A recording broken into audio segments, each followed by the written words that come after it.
What is your understanding of democracy? What does it mean? Let's first look at some commonly known definitions of democracy. We already know that the word democracy originated from a Greek word that means the rule of the people. This is in line with Abraham Lincoln's definition of democracy. Democracy is a rule of the people, by the people, for the people. From this simple definition, you can clearly distinguish democracies from non-democracies. For example, we know that Myanmar is being ruled by the army. That is, those who are in control of the army are making the decisions for the country. The people of Myanmar have not elected these rulers. This clearly shows that Myanmar is not a democracy. General Pinochet, who led the coup in Chile, was also not elected by the people. His rule can be called dictatorship. Some countries are ruled by one person who is wholly set apart from all other members of the state, who are called his subjects. The will of the people has nothing to do with the selection of the ruler. These countries are not democracies, but monarchies. For example, Saudi Arabia is a monarchy where the kings have ruled because they are born into the royal family. Did you know India's neighbor, Nepal, was also a monarchy for about 239 years? In 2005, King Gyanendra took complete control of the government, dismissing the elected parliament. Following opposition to his direct rule, he was peacefully deposed in 2008. Thus, Nepal's newly elected Constituent Assembly abolished the monarchy after the elections in April 2008. Nepal is now a federal republic. Democracy can be of several types. However, the two main types of democracies are representative democracy and direct democracy. In representative democracy, the people elect individuals to represent them. These representatives are given the authority to rule the country. India is a representative democracy. In contrast to representative democracy is direct democracy. In a direct democracy, the citizens participate in the decision-making personally, rather than relying on intermediaries or representatives. Switzerland is an example of direct democracy. In Switzerland, 5 million voters decide on important national issues through referendums and initiatives 2 to 4 times a year. A referendum involves direct voting. The entire electorate is asked to either accept or reject a particular proposal. The proposal may be for the adoption of a new constitution, a law, or a specific governmental policy. The simple definition of democracy that has evolved so far tells us that democracy is the people's rule. However, this definition cannot be used blindly. For example, we cannot assume that all governments that hold elections are democratic. For example, elections are conducted in Pakistan and China, but the real power does not necessarily vest in the people who are elected.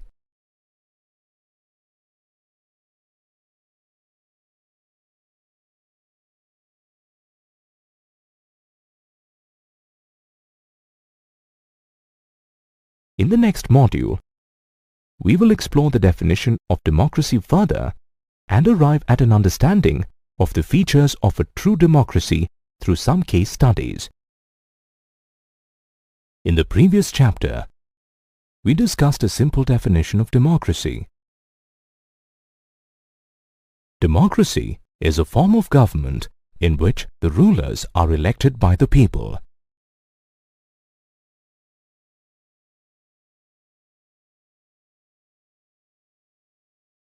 Let's first analyze the word rulers. Pakistan has a democratically elected government till October 1999, when General Pervez Musharraf led a military coup. A coup is the sudden, unconstitutional deposition of a legitimate government. A coup is usually led by a small group of the existing state establishment, typically the military, to replace the deposed government with another, either civil or military. After the coup in October 1999, General Musharraf declared himself the chief executive of the country. Later, he changed his own designation to president. In 2002, he held a referendum that granted him a 5-year extension. However, it was alleged that there had been a fraud in the referendum. A referendum is a direct vote in which the electorate is asked to either accept or reject a proposal. To further strengthen his power, Pervez Musharraf's next step was to amend the Constitution of Pakistan. He did this by issuing a legal framework order that gave the President the authority to dismiss the national or provincial assemblies. Elections were then held to the national and state assemblies. Thus, Pakistan had elected representatives with some powers. However, the work of the civilian cabinet was supervised by a National Security Council dominated by military officers. The military officers and General Musharraf himself had the power to override any decisions made by the civilian cabinet. Thus, the elected representatives were not the real rulers of Pakistan. Similarly, many dictatorships and monarchies have an elected parliament and government, with the real power vesting in the people not elected. If you recall the power of the USSR in communist Poland and that of the US in contemporary Iraq, the real power vested with another country in these cases. Therefore, these also cannot be regarded as people's rule or democracies. From all these examples, it is clear that in a democracy, the elected representatives of the people should have the final decision-making power. This is the first feature of democracy. Let's move on to another key word, elections. We'll analyze the example of a country where elections are held regularly, China. China has elections every 5 years. Every time the people elect the country's parliament, called Chungao Renmin Daibiao Tahui, or the National People's Congress. This parliament has almost 3,000 members from various parts of China and holds the power to appoint the presidency of the country. Some members are elected by the army. So far, it sounds like a democracy. However, not everyone can contest in these elections. Every candidate, before contesting, needs to be approved by the Chinese Communist Party.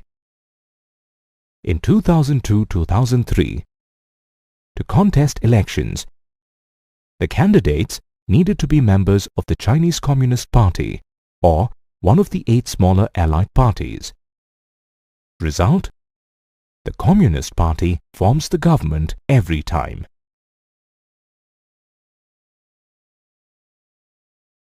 Similarly, every 6 years, Mexico holds elections to elect its president. Until 2000, every election was won by a party called the PRI, or the Institutional Revolutionary Party. This was not because the PRI was the most popular party. The PRI won by using a number of dirty tricks. For example, all government employees and the teachers and parents of students in government schools were compelled to attend PRI meetings and vote for them. The media was also in cahoots with the PRI, reporting activities of opposition parties only to criticize them. The PRI even shifted polling booths and used large amounts of money for its candidates. So, in effect, though Mexico has never been under military or a dictator's rule, the Mexicans didn't really have a proper choice in selecting their representatives. Neither of the cases we just examined can be considered examples of people electing their rulers. The foundation of a democracy is free and fair elections, in which the ruling party also faces a fair chance of losing. That is the second feature of a democracy. Let's move on to the third and the most important keyword: people. Even today, there are many places where the equal right to vote is denied. We'll look at some examples here. The first example is Saudi Arabia, where women are not allowed to vote. Another example is Estonia, where the citizenship rules make it difficult for people belonging to the Russian minority to gain the right to vote. Finally, let's look at Fiji, where the electoral system gives more value to the vote of an ethnic Fiji and less to that of an Indian Fijian. These countries cannot really be qualified as democracies because political equality for citizens is lacking. Thus, in a democracy, all adults who are citizens of the country should be allowed to vote, each vote having equal value. What happens if the popular government turns out to be undemocratic?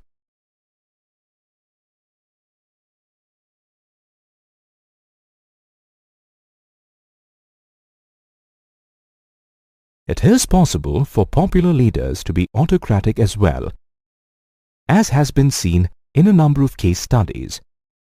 Zimbabwe was under white minority rule till it attained independence in 1980. Zimbabwe African National Union Patriotic Front, ZANU-PF, the party that led the freedom struggle, has ruled Zimbabwe since then. The leader of the Patriotic Front is Robert Mugabe, who changed the constitution, banned protests, harassed the opposition, controlled the media, and influenced the judiciary. Thus, though elections were held regularly, they were always won by the Patriotic Front. Clearly, popular approval of the rulers is necessary in a democracy, but it is not enough to categorize a country as a democracy. In a democracy, before the elections, adequate leeway needs to be given for normal political activity and opposition. The citizens should be free to think and form opinions, to be able to express these opinions in public, form associations, and take other political actions. Additionally, all rights should apply to everyone equally. Finally, there should be an independent judiciary to protect the rights of the citizens without any political pressure. Now, let's consider the conditions that apply to the way a government is run after an election. Winning an election does not entitle a democratic government to do whatever it likes. The government in power needs to respect and honor the guarantees to the minorities. Additionally, major decisions cannot be taken without going through a number of consultations at every step. All office bearers are assigned certain rights and responsibilities by the Constitution as well as the law. They are accountable for fulfilling their responsibilities to the public as well as to other independent officials. Thus, we can deduce that a democratic government rules within the limits set by the constitutional law and the citizens' rights. That is the fourth and final feature of a democracy.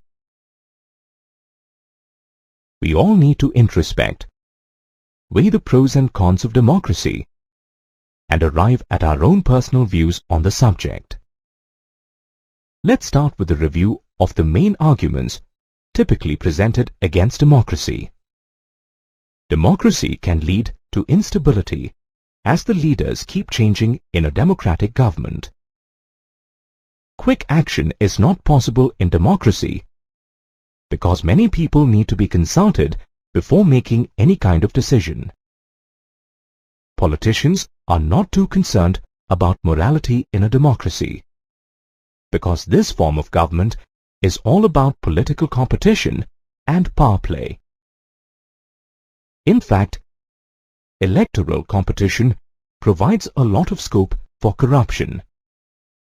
Elected leaders may not necessarily be qualified to understand the best interests of the people. This can lead to bad decisions.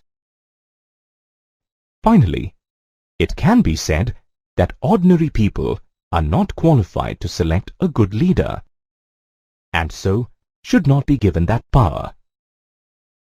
Many of these arguments are indeed valid. However, some of the points mentioned could apply to any form of government where power is misused. The above arguments against democracy may showcase it is not the ideal form of government. But the debate here is whether democracy is better than other forms of governments that we are aware of. To resolve this dilemma, let's look at the other side of the coin. The arguments for democracy. China recorded the worst famine from 1958 to 1961 in the history of the world, with a toll of more than 3 crore. Whereas India, in spite of worse economic conditions, did not have such an acute famine.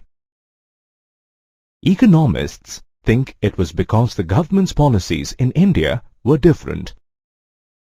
India, being a democracy, had multi-party elections, an opposition party looking over the government's shoulder, and a press free to criticize the government. Therefore, the Indian government responded to the food scarcity in a manner very different from that of the Chinese government. In a non-democracy, the rulers may or may not respond to the needs and wishes of the people. Thus, we arrive at our first argument in favor of democracy. A democratic government is more accountable to its people. As mentioned earlier, democratic decisions involve a series of consultations, meetings, and discussions among many persons. Granted that such a decision-making process is time-consuming, this helps a democracy guard against rash or irresponsible decisions. That's our second argument in favor of democracy. A democratic government can ensure better decisions. During our earlier discussions on democracy, you learned that all individuals may have different ideas, ideals, and values. This is especially true in a country of vast social diversity, such as India.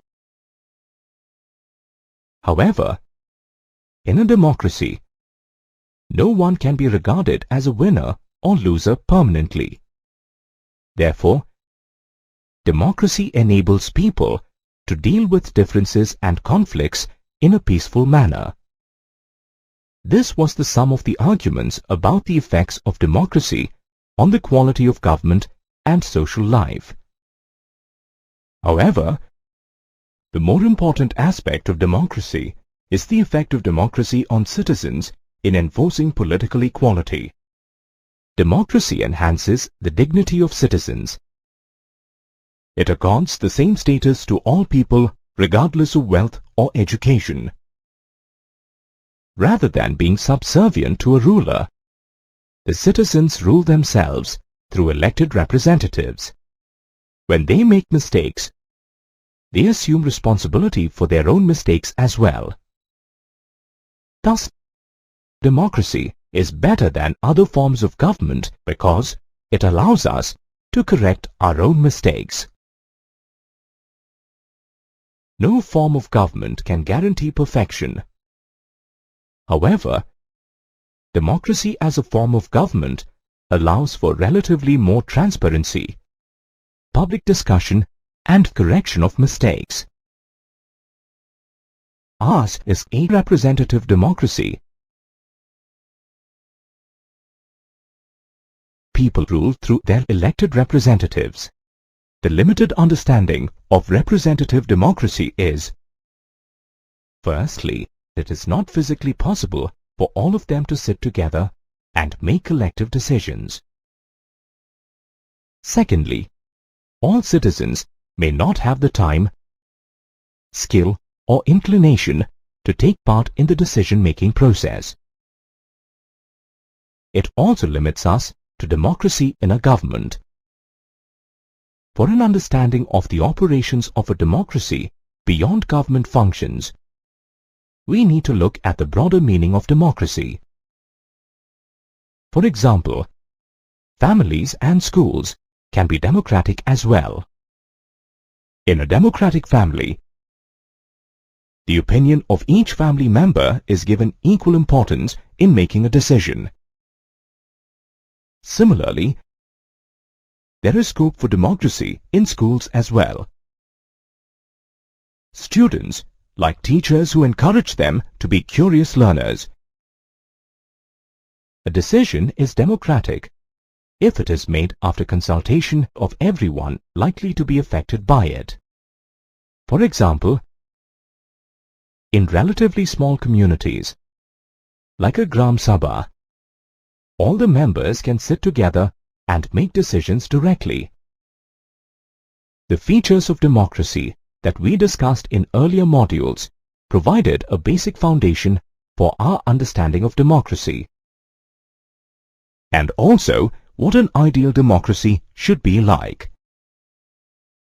Thus, broadly speaking, democracy involves public participation, consultation, and representation.